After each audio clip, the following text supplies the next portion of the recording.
আসসালামু আলাইকুম এভরিওয়ান।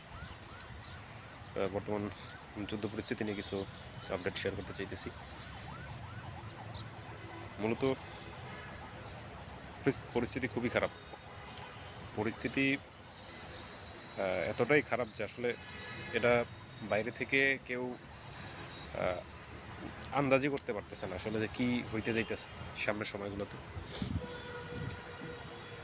তো কিছু কি পয়েন্ট যদি আমরা লক্ষ্য করি আসলে এই জায়গায়, আহ, গতকালকে থেকে আর কি যে ঘটনাগুলো আর কি ঘটতেছে। প্রথমত এই যুক্তরাজ্যের সাবমেরিন, যেটা পারমাণবিক বহন করতে সক্ষম, তো এটা তো অলরেডি আরব সাগরের এইদিকে পৌঁছেইছে, অলরেডি অবস্থান করতেছে। তারপরে ওইদিকে WHO, বিশ্ব স্বাস্থ্য সংস্থা, এরা আবার পারমাণবিক যুদ্ধ হইতে পারে এই আশঙ্কায় এরা প্রস্তুতি নিতেছে আর কি, এই পরিস্থিতি কীভাবে সামাল দেওয়া যায়, তো এটার প্রস্তুতি নিতেছে WHO। ট্রাম্প ট্রাম্প কাকার কথা আসলে কি কইতাম, ও তো আস্ত একটা পাগল।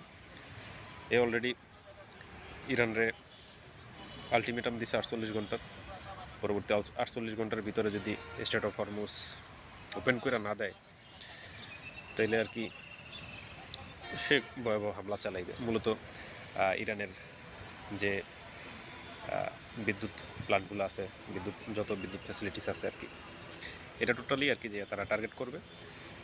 আর যদি যদি ইউএসএ ইরানের এই টার্গেট করে, ইরান অলরেডি আগেই জানায় রাখছে, ইরানে যদি এরকম এই ধরনের কোনো হামলা চালায় ইউএসএ, তাইলে মিডল ইস্টের যতগুলো দেশ আছে সবগুলোতে আর কি এরা ইলেকট্রিসিটি একদম নাই করে দিবে।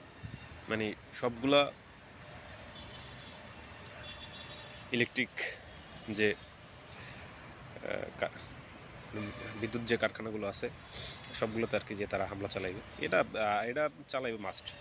যদি আমেরিকা যদি হামলা করে ইরানের বিদ্যুৎ কেন্দ্রে, তো ইরান বসে থাকবে না, ইরানও চালাই দেবে। এটা হয়ে গেলে পুরো মিডল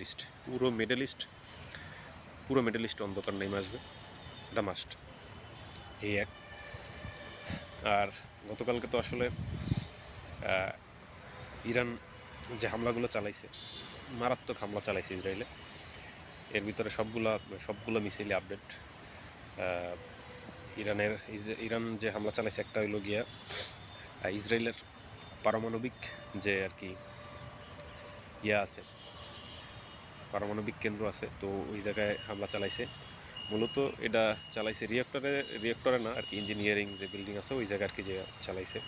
তারা মূলত এটা ক্লেম করছে যে আর কি তারা ইরানের যে পারমাণবিক স্থাপনায় হামলা চালাইছে এর প্রতিশোধ হিসেবে এটা তারা নিছে।